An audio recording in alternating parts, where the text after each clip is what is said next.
First off, I want to say thank you to the Cheez-It Bowl. Our arrival yesterday, coming in, just incredible hospitality. From the entire group, great group of people. It was the efficiency and organization of what we're able to do today. I thought our guys came to work and had a really good practice. I like the mindset. This team, they really had a good bowl prep. We've got a lot of work that we still have to do as we lead up to Thursday night, but I like their mentality, the way they pushed themselves, the way they've been preparing. We're going to enjoy this bowl experience, but today was an important practice for us, and I thought the energy level and the speed that showed up was impressive. Still some things we're going to have to clean up, just due to execute, when it comes to our execution and efficiency. But I think the guys have the right mindset, and just grateful to be here, and just all the people associated with the bowl have just been remarkable. So with that, I'll take some questions. All right, let's start Ira and Matt. You guys have been practicing back in Tallahassee. This is the first time a lot of these players, some have ever been in a bowl, a few years since any of them have been in the bowl. Do you sense some excitement when you got here to the location and practice here? Yeah, absolutely. And they showed me their excitement with how they prepared back at home. There's plenty of distractions that can be in place. Anytime you have an extended downtime, maintaining that edge. We finished the season playing as good as anybody in the country, I believe, and the objective for this game is to go be better. And I think our guys have embraced that throughout the season. They really worked hard, and I like the edge that they brought. But we got here last night. This is a reward. It's a reward for the team. It's a reward for the work they've done.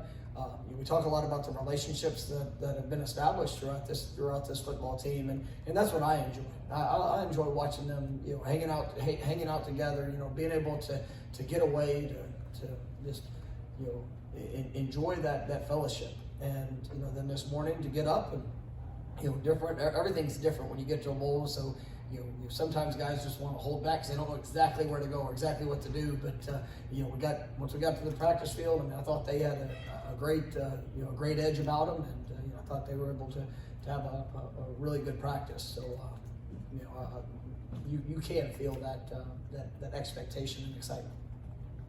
Mike, this is obviously not your first bowl game, but for this team, for this program to go through, it's been a while. What kind of plan did you have in place? I think we talked before about having several plans, kind of what to go through, and how much do you have to maybe educate some of these guys who've never been through a bowl experience to what to expect? Yeah, it's we had a lot of different plans because of the different bowl options. Obviously, plan A ended up being the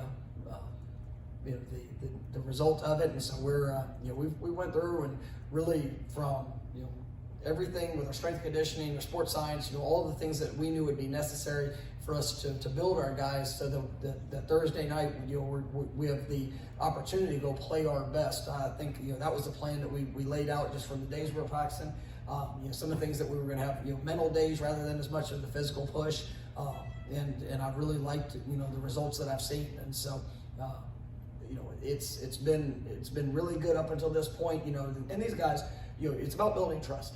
And since the very first day that I got here at Florida State, it's about being able to earn that trust throughout the experiences. And these guys know that we put a lot of time and a lot of thought into how we're going to do things, and we try to explain the why.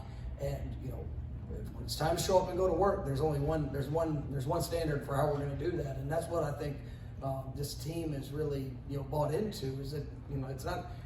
We got really talented people and professionals that are helping lay out those plans, and being able to create the expectation for what we need to do, and the players, their job is to go give everything they have when they get the opportunity. And so I think that trust has been established throughout the year and throughout the last couple of years, and so we know what it takes, and now we just have to go be the best we can in executing that plan. Yeah, Micah got the Cheez-It room. Have you got a chance to see it yet? And what's been his reaction to having that room? I have not yet to see it other than the video. I know my daughter got to go. She wanted to see it, so Micah was kind enough to let her see that. But she said, plenty of orange, and so it's pretty remarkable. I don't know. I guess dark is still dark at night, but man, it's a pretty bright room. So. Mike, how important is it just to finish strong for this season, in addition to what you're building headed into next season with so many players coming back?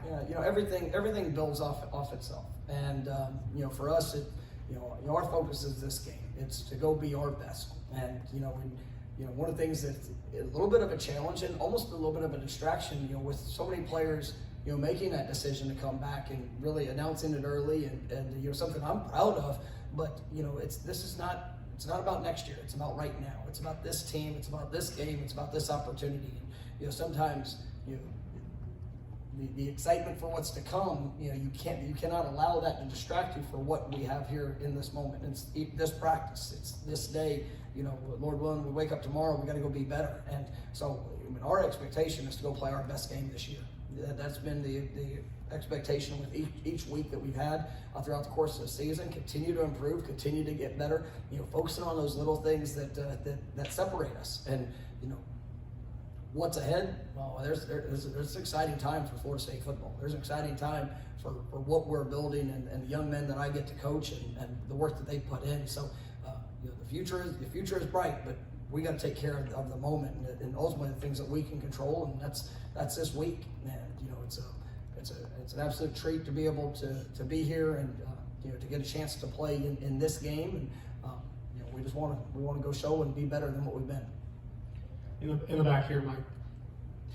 Just wondered, now that you've had a little bit of time to sort of kind of reflect on the end of the regular season, what do you think were the one or two things that were the biggest causes for the turning point for this team to play so well? And do you feel like there is I guess, a feeling in the program that things are really cooking right now and you've got things going well? Yeah, they never stopped. There was no direct just turning point. We just had to, even through some disappointing games there in the middle of the season, they continue to work, they continue to believe. You lay out an expectation, you have a plan. Sometimes things don't always go exactly the way that you anticipate them or expect them to go, but you are still in control of your response. And this team responded by continuing to draw close together, to push the standard, to push the expectation, to go get better throughout the course of the season. And it's their decision, it's their choice. And as a coaching staff, we push hard.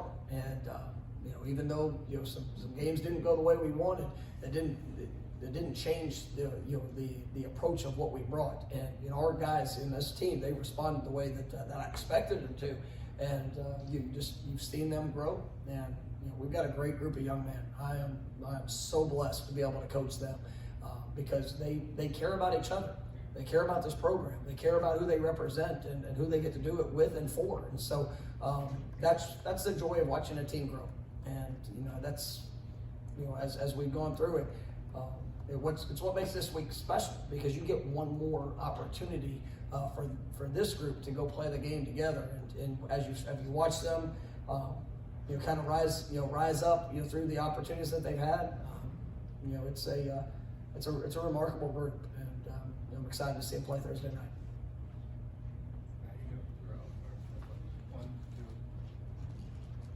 Mike, now that the game's this week, just what do you think it says about the team that none of your top players have opted out for the game, and how hard was it in this day and age to convince and talk and just kind of go through that for however many days and figure that out? The great thing, there was no convincing that needed to be made. I remember the first bowl practice. We had a couple of our top players that were going to meet with the media afterwards. I didn't talk to them about anything when it comes to opt-out or decisions or any of that. But we had a practice schedule, and it was an opportunity to go get better. And there was nobody that was missing out on that. And so I talked to the players right after I got done with the meeting. I said, hey, just so you know, like, this is, you don't have to go and make any decision. You don't have to go and, they're probably going to get asked about it.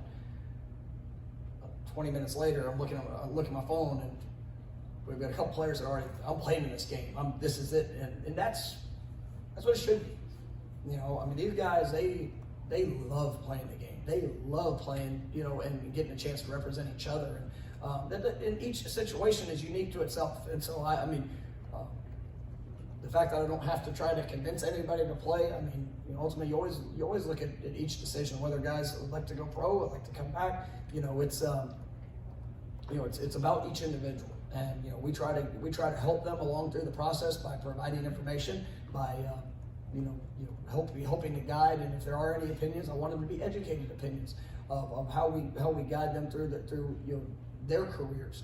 But it's always about them, and that's what's been so nice, because this team, man, they're excited to play.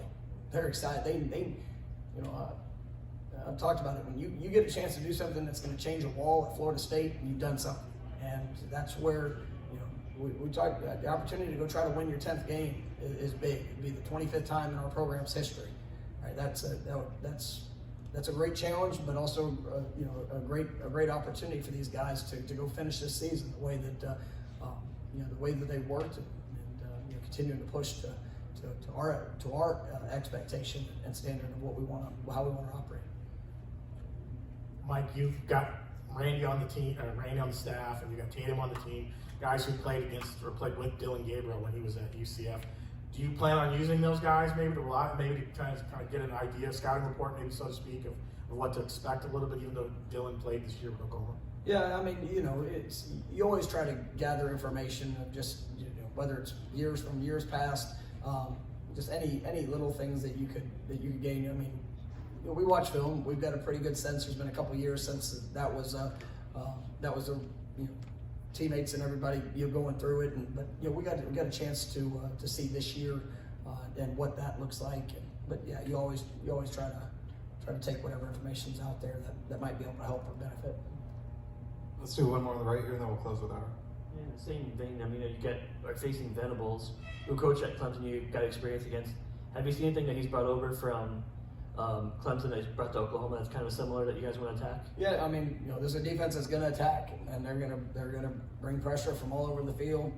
They lead the Big 12 and tackles for loss. I mean, they're going to try to create havoc in what they do. So there are some similarities, but kind of still similar to the last question we just talked about.